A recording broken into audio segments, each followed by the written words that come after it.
Assalamualaikum warahmatullahi wabarakatuh. Waalaikumsalam warahmatullahi wabarakatuh. Apa kabar Is? Alhamdulillah ya.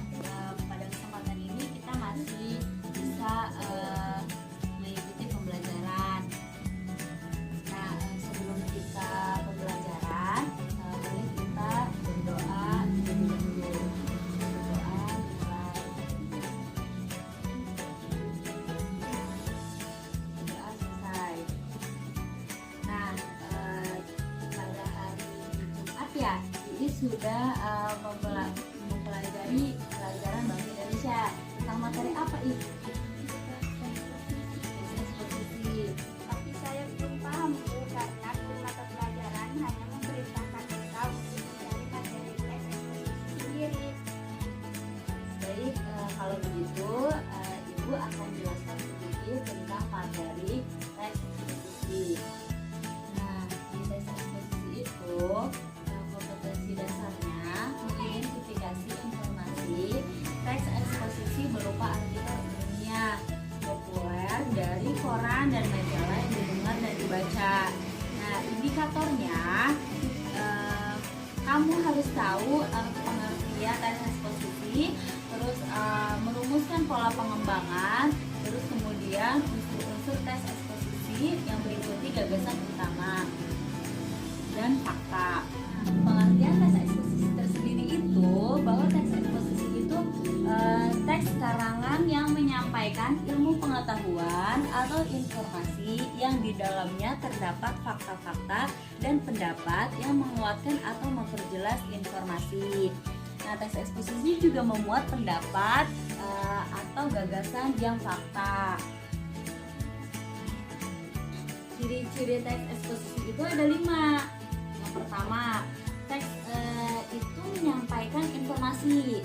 Yang kedua, memuat penilaian atau dorongan ajakan-ajakan untuk membacanya. Jadi ketika pembaca itu membaca teks eksposisi, pasti si pembaca itu merasa diajak. Nah, itu.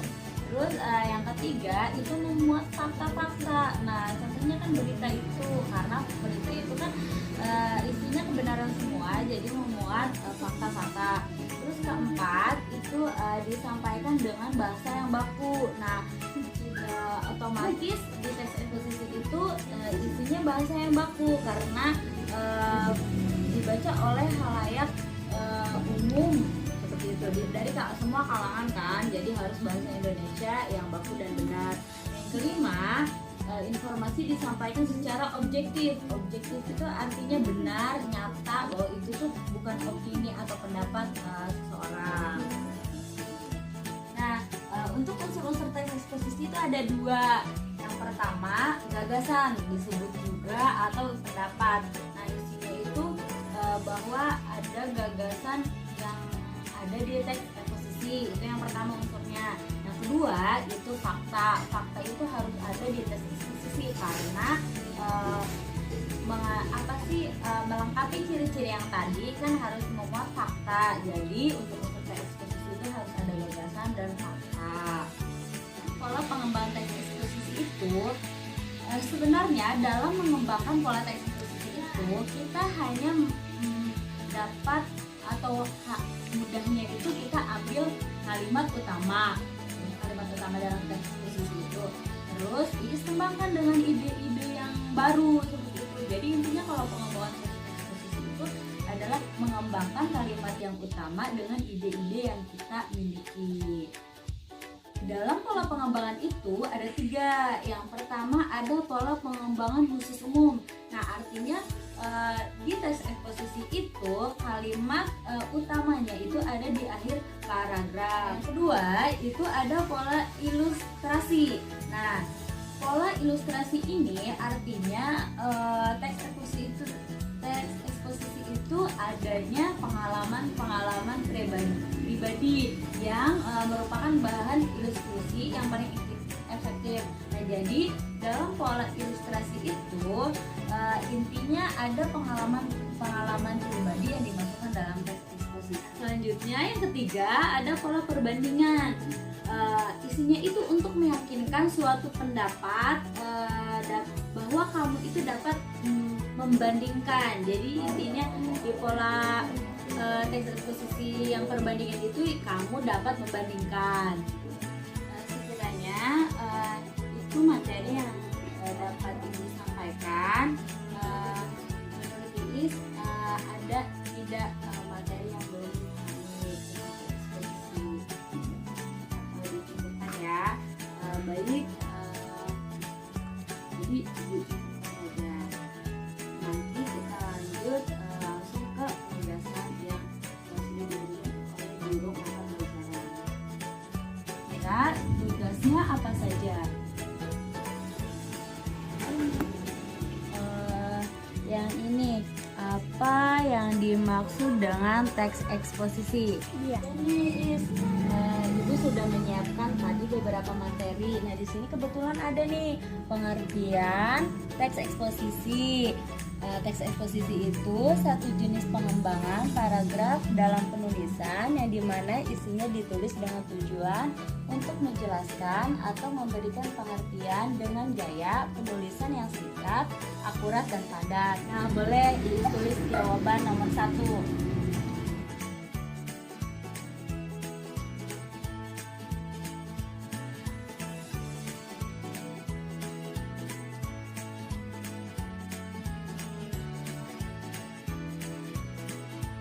Terus nomor berapa, Is? Nomor 2.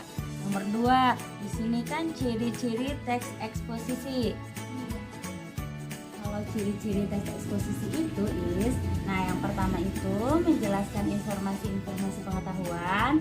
Terus ada gaya informasinya juga mengajak, biasanya menjawab pertanyaan apa, siapa, kapan, di mana. Terus berusaha menjelaskan tentang sesuatu. Gaya bersifat informatif dan banyak dan lainnya nih masih ada. Nah, boleh ditulis tuh.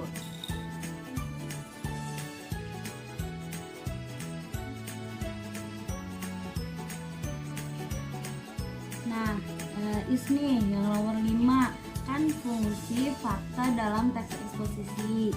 Nah, Is, kan kalau di teks eksposisi itu biasanya itu tuh ada teks yang meyakinkan si pembacanya. Contohnya teks eksposisi itu ada teks berita.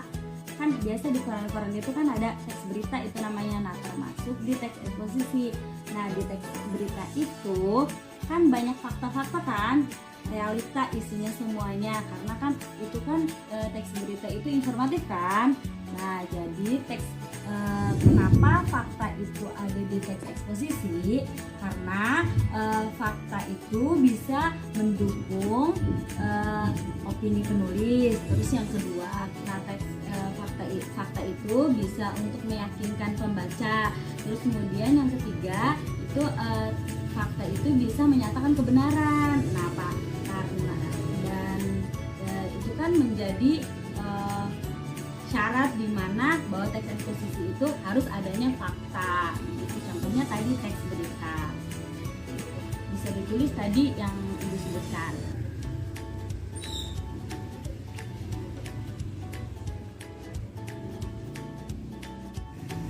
Nah, sekarang nomor selanjutnya ya. Apa saja unsur-unsur utama teks eksposisi? Jadi gini, Is, menurut Ibu teks eksposisi itu kan di kalimatnya banyak bahasa ya, artinya kan mengandung bahasa. Nah, jadi unsur utama dalam teks eksposisi itu unsur kebahasaan. Nah, unsur kebahasaan dalam teks eksposisi itu yang pertama menggunakan frasa nomina seperti iya, dia, anda.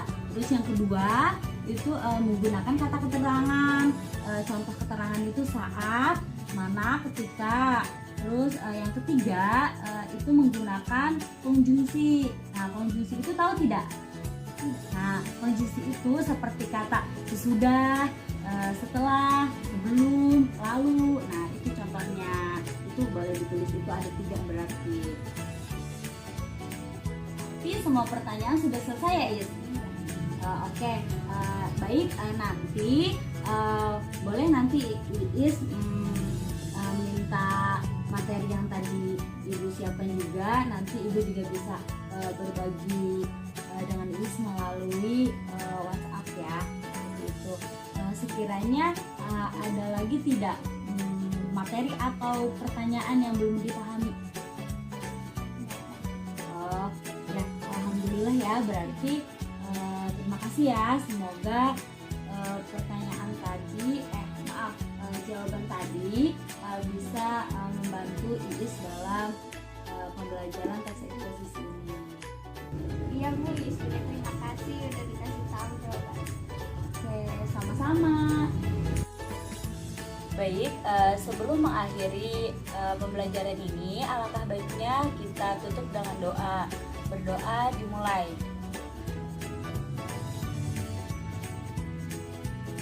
Berdoa selesai. Baik Iis, sekiranya jika tidak ada yang ditanyakan lagi, Ibu pamit ya. Semoga bermanfaat.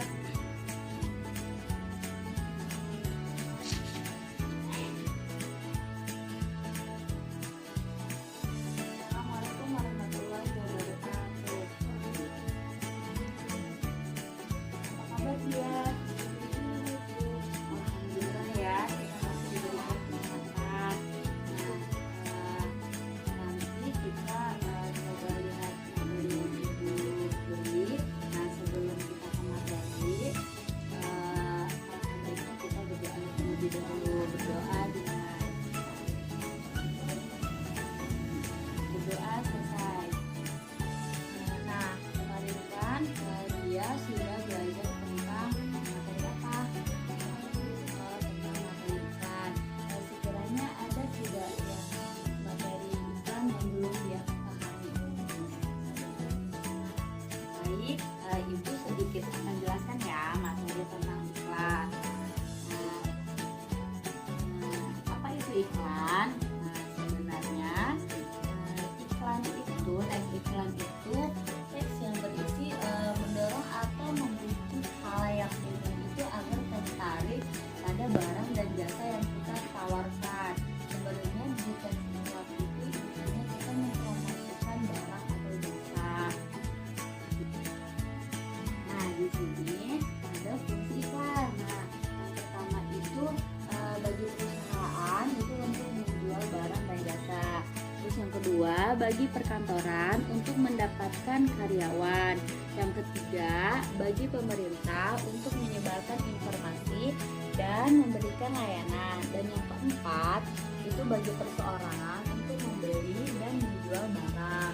Itu masuk akal ya, kita sering menemui di kehidupan sehari-hari. Kiranya mengerti sampai sini?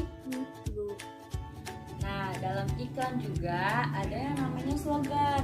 Nah, slogan itu perkataan atau kalimat pendek yang dipakai sebagai dasar tuntutan, pegangan hidup atau prinsip utama suatu usaha atau organisasi. Misalkan contoh slogannya itu berdiri sama tinggi, duduk sama rendah, bersatu kita teguh, bercerai kita tuntun. Itu slogan Indonesia kan, Bhinneka Tunggal Ika.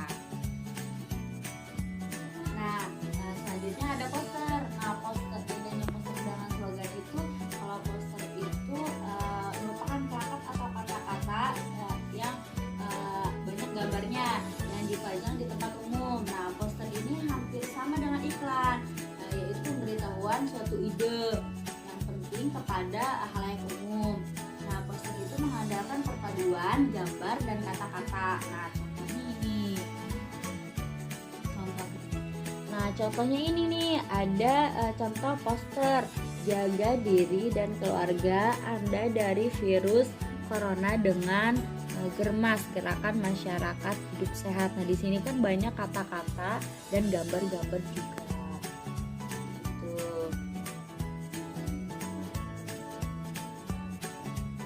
Nah, kira-kira dia bisa membedakan tidak iklan, poster, dan slogan itu? Sebenarnya perbedaan iklan, poster, dan slogan itu, yang pertama, iklan itu teks persuasif yang memadukan unsur gambar dengan kata-kata, gerak, dan suara. Sedangkan slogan itu teks persuasif yang mengutamakan unsur-unsur kata-katanya saja. Sedangkan kalau poster itu teks persuasif yang mengutamakan kekuatan gambar dan kata-kata, seperti itu. membedakan tentang kekuatan gambar dan kata-kata, terus kata-kata dengan gambar-gambar gitu. Unsur pembentuk iklan itu yang pertama ada sumber, yang kedua pesan, terus yang ketiga media, yang keempat penerima, yang kelima efek, dan yang keenam itu umpan balik. Kemudian tujuan dan fungsi iklan. Ada iklan transformasional. Nah, iklan ini berusaha untuk mengubah sikap-sikap yang dimiliki oleh konsumen terhadap merek, pola-pola belanja, gaya hidup, teknik-teknik mencapai kesuksesan. Selanjutnya ada iklan media cetak. Media cetak itu ada 4, yaitu iklan baris, iklan kolom, iklan display, iklan advertorial. Sedangkan di iklan elektronik itu ada 3 jenis, yaitu iklan radio, iklan televisi, dan iklan film. Sering kan kita ketemui suka mendengarkan radio atau tidak? Suka. Nah, kadang ada iklan-iklan tertentu ya, apalagi di televisi. Sering nonton televisi suka ada iklan kan, pasti ada.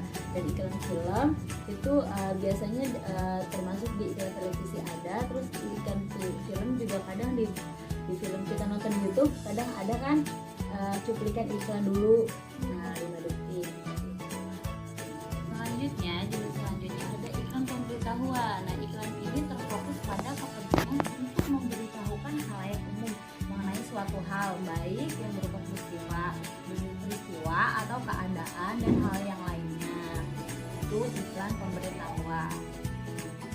Iklan selanjutnya ada iklan layanan masyarakat. Nah, iklan ini bertujuan untuk menerangkan atau penjelasan kepada masyarakat. Contohnya tadi di poster itu, nah ini yang gerbang ini juga termasuknya iklan layanan masyarakat. Artinya kan iklan itu untuk masyarakat yang melihatnya di rokok, misalkan harus cuci tangan, buang sampah secepatnya.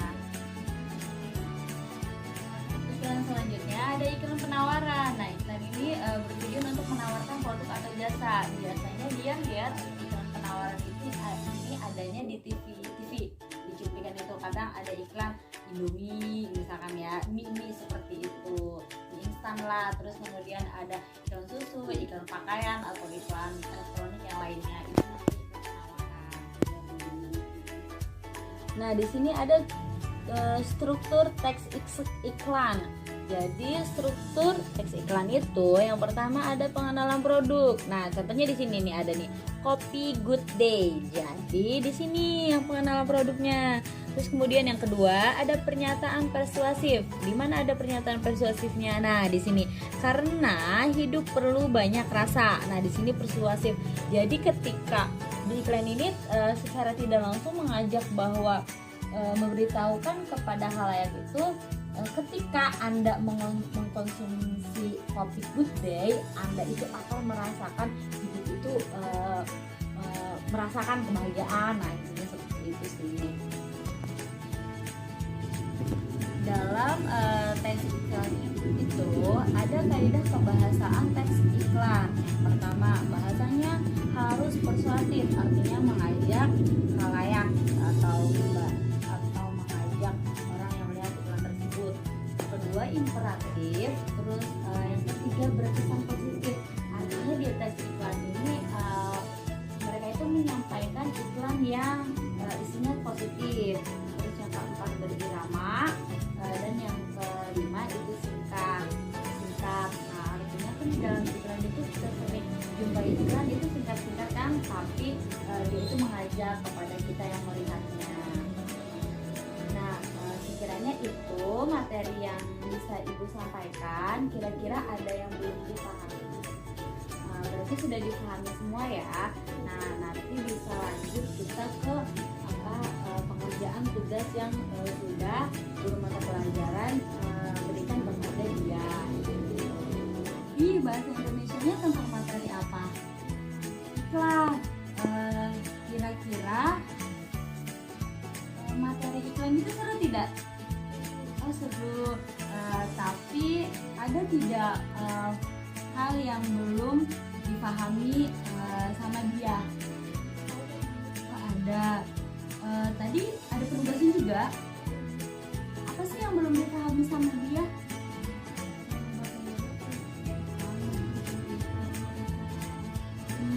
Seperti itu. Oke, jadi kalau fungsi iklan itu bagi pemerintah itu, iklan itu kan pasti dilihat oleh semua orang ya. Nah, jadi iklan itu berfungsinya untuk layanan masyarakat dia. Nah, kenapa kadang di iklan televisi itu ada iklan tentang pendidikan, misalkan tidak boleh merokok di tempat umum. Nah, itu contohnya. Itu contoh layanan masyarakat dari iklan yang dibuat oleh pemerintah. Itu contohnya. Itu satu fungsinya. Terus kemudian iklan untuk bagi perusahaan fungsinya. Mengapa di televisi itu banyak iklan? Dan perusahaan itu perusahaan kan? Nah, itu tuh fungsinya si perusahaan itu mempromosikan barangnya, misalkan susu apa, nah itu kan mempromosikan dari harganya yang terjangkau, terus kualitasnya. Nah, seperti itu contohnya, jadi mempromosikan barang yang dijualnya. Itu fungsinya ya, boleh ditulis tadi.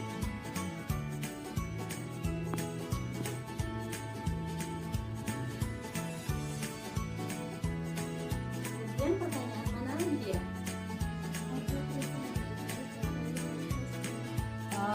Kalau persamaan iklan, slogan dan poster, nah dia kan di sini ada nih apa sih pengertian masing-masingnya. Slogan itu kalimat pendek yang dipakai sebagai dasar tuntunan hidup. Slogan juga mengutamakan kepadatan dan kehematan kata-kata. Slogan juga untuk informasi kan diketahui oleh halayak umum.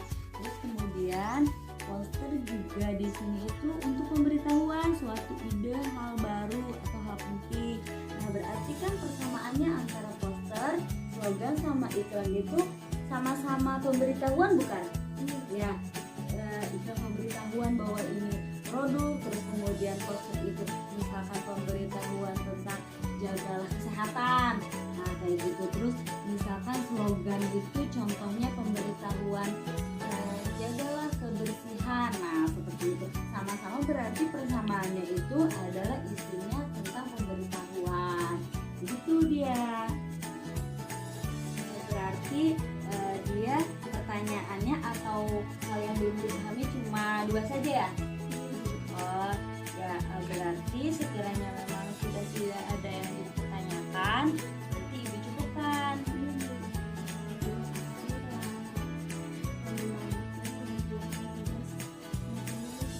Ya, sama-sama dia, semoga bermanfaat. Tetap semangat belajar walaupun dalam keadaan pandemi seperti ini gitu. Jadi ini cukupkan saja ya. Baik, sebelum mengakhiri pembelajaran ini, alangkah baiknya kita akhiri dengan doa terlebih dahulu. Doa dimulai. Berdoa selesai. Baik, ibu pamit saja ya.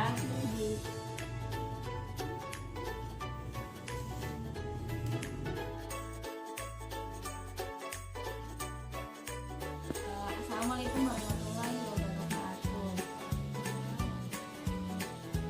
Sebelum kita mulai pembelajaran ini, kita awali dengan doa dulu ya. Berdoa dimulai. Berdoa selesai. Oh iya, Dewi sudah belajar materi apa tadi? Oh, tentang teks eksposisi. Tapi saya belum terlalu paham tentang materi teks eksposisi karena guru mata pelajarannya hanya memberi materi dalam bentuk PDF dan tidak dijelaskan. Oh, seperti itu. Baik, akan ibu jelaskan. Nah, ini materi tentang teks eksposisi.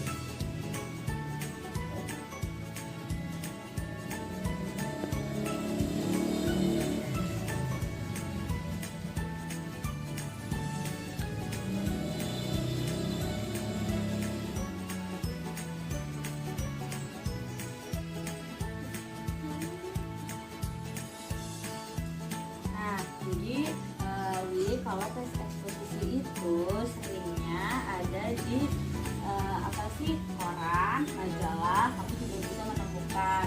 Nah, sebenarnya dalam percakapan sehari-hari juga secara tidak langsung kita itu sudah mengaplikasikan tentang materi teks eksposisi.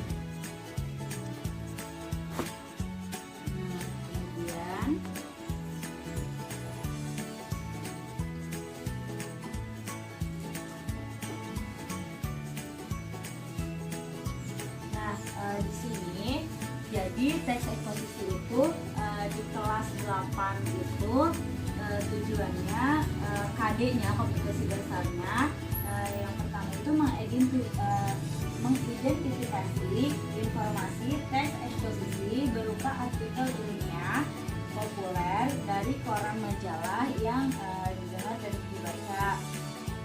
Kemudian, di situ tuh indikatornya menjelaskan pengertian teks eksposisi. Yang pertama, yang kedua merumuskan pola pengembangan teks eksposisi, dan yang ketiga itu menganalisis unsur-unsur teks eksposisi meliputi gagasan dan fakta. Pengertian teks eksposisi tersendiri bahwa teks eksposisi itu sebuah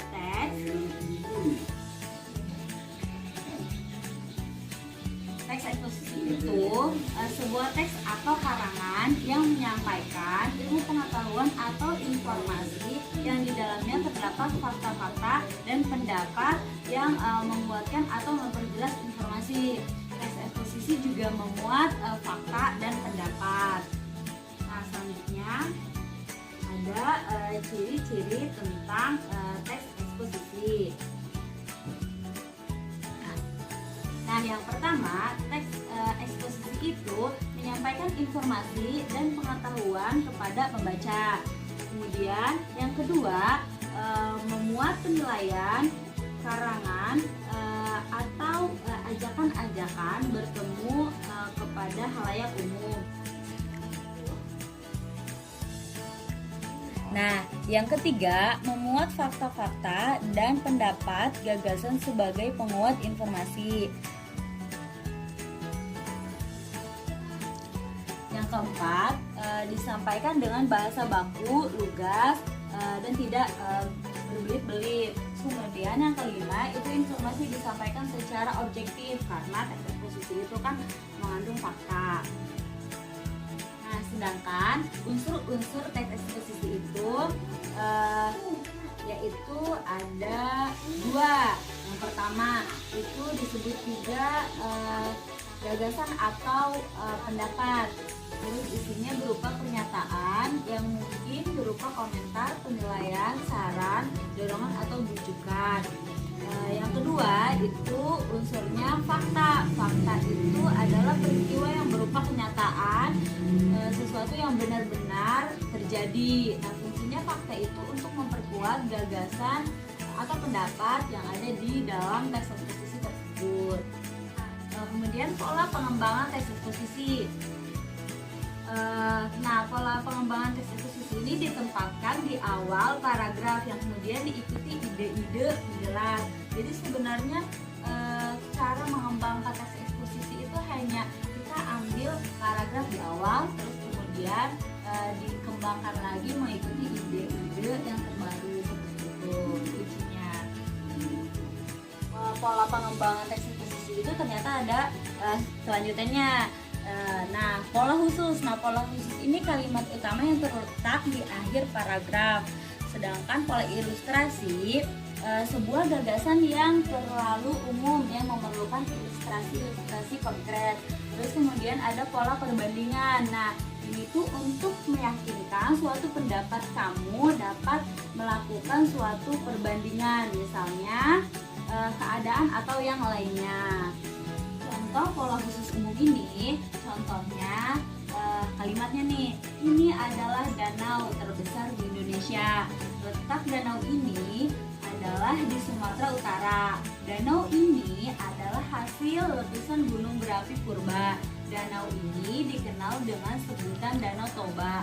Nah, di sini ada tanda merah, ini kata ini dan danau ini dikenal dengan sebutan Danau Toba. Nah, di mana di situ itu ada kalimat utama, sebenarnya danau ini dikenal dengan sebutan Danau Toba itu kalimat utama. Nah, adanya di akhir itu namanya pola khusus umum.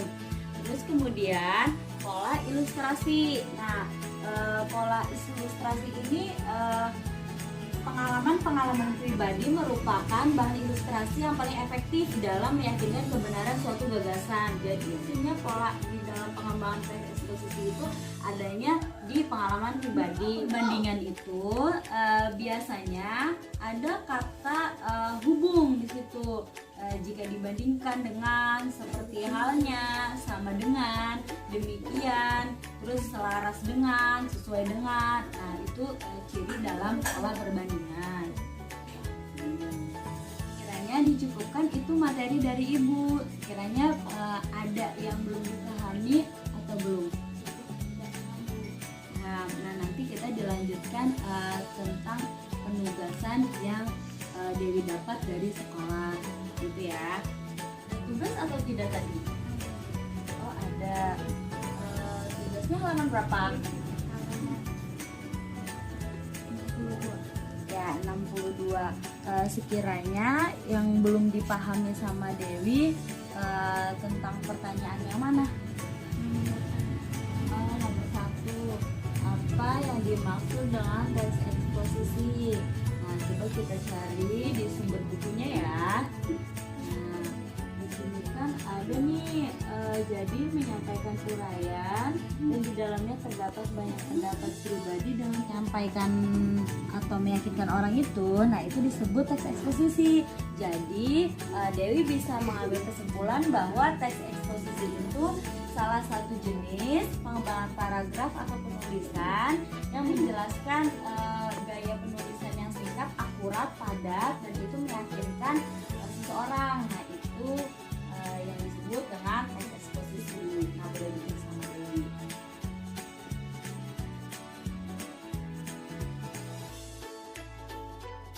Nah, pertanyaan yang kedua, yang mana yang belum paham? Apa itu pertanyaannya? Bagaimana ciri-ciri teks eksposisi? Kalau teks eksposisi itu ciri-cirinya kan itu bacaan yang informatif kan, ya seperti teks berita kan, menginformasikan kepada pembaca. Nah, jadi ciri-ciri teks eksposisi itu bisa disimpulkan menjelaskan informasi-informasi pengetahuan, terus gayanya menginformasi atau mengajak pembaca, terus berusaha menjelaskan tentang sesuatu, kemudian gayanya bersifat informatif, faktanya dipakai sebagai alat kontributif, terus singkat, padat, dan akurat gitu. Kemudian pertanyaan mana lagi yang belum dipahami? Tentang apa itu? Mengapa debat digolongkan ke dalam teks eksposisi? Nah, jadi mengapa debat itu termasuk di eksposisi? Karena dalam debat itu kan kita menyampaikan pendapat, ya kan, berargumentasi. Nah, di situ kan di debat juga ada unsur-unsur yang ada juga di teks eksposisinya. Nah, seperti ada pronomina, terus leksikal. Nah, seperti itu intinya. Kemudian pertanyaan mana lagi, Wi? Oh, ini yang terakhir ya. Apa itu pertanyaannya? Apa fungsi fakta dalam teks eksposisi? Nah, apa fungsi fakta dalam teks eksposisi? Nah, karena dalam teks eksposisi itu kan menginformasikan, terus meyakinkan pembaca. Jadi fakta itu sangat dibutuhkan dalam teks eksposisi karena kan itu untuk meyakinkan pembaca kan, seperti berita. Berita itu isinya fakta semua bukan? Iya. Ya, misalkan diberitakan di Kelurahan Curug terjadi misalkan kebakaran. Nah, itu kan fakta semua, langsung dokumentasi. Nah, itu fakta itu berfungsinya untuk mendukung opini, terus kemudian untuk meyakinkan si pembaca tadi, terus nah yang ketiga itu untuk menyatakan kebenaran. Nah, karena kan fakta, realita, jadi untuk menyatakan bahwa ini benar loh, seperti itu fungsinya. Sebenarnya ada lagi tidak materi di teks eksposisi yang belum dipahami Dewi? Tidak ada Bu. Ya, berarti baik Ibu cukupkan ya. Terima kasih untuk waktunya. Saya Indonesia. Ya, sama-sama, semoga bermanfaat untuk Dewi ya. Terus rajin belajar. Baik, Ibu cukupkan ya. Kita mengakhiri pembelajaran ini. Alangkah baiknya kita berdoa. Doa dimulai. Doa selesai. Baik, Ibu cukupkan ya. Jadi